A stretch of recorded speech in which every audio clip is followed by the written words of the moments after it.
Hello, I'm Dr. Brandt Gibson, and tonight I want to talk to you about corns and calluses. So we're going to do this again like we're doing with all the others through 4 questions. Number 1, what are corns and calluses? Now, when it comes to callus tissue, which is a thickening of the normal epidermal layer or the normal keratin layers where the keratin gets really, really thick in the skin and creates a callus, there are really 3 different types. There's the typical callus where it's just a flat callus that gets thicker as you rub it.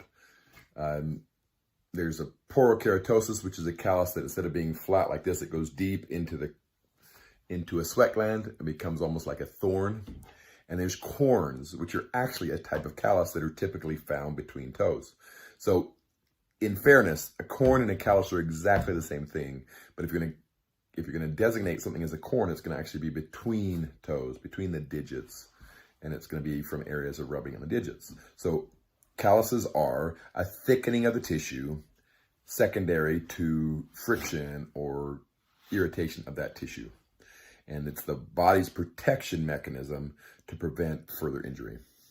Number 2, why does it happen? We kind of explained that a little bit, but the different types. So when is a corn going to happen? It's usually when you get a pressure from bones in 2 different toes that are rubbing together, and you'll get a corn between those areas from the pressure spots again to protect that particular digit.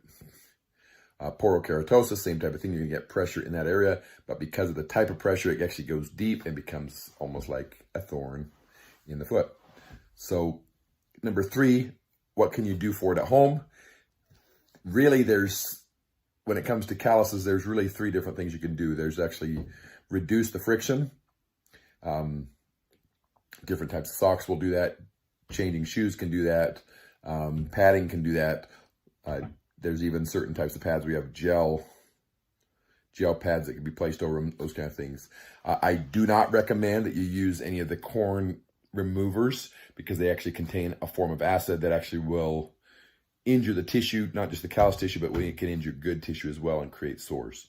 So padding, limiting friction by different types of shoes and different types of socks can actually be very beneficial. When you should go to the doctor, when it becomes painful enough that you can't handle it yourself. So the idea is if it starts to continue to get worse, starts to continue to become more painful, then you can be seen by a doctor and they can do one of 3 things. They can actually reduce the pressure, teach you how to reduce the pressure, or give you certain types of inserts or padding or stuff like that that can help. They can debride or remove the callus tissue, which will solve the problem. They can also give you the reasons why it's happening, and sometimes can even give you long-term solutions, such as different types of surgery, those kind of things. So if a corn or callus becomes enough of a problem that it starts to cause significant pain and you need additional help, that's when you should go be seen by a doctor. This is Dr. Brandt Gibson, and this is your Podiatry Tips Day 163, Corns and Calluses. Thank you and have a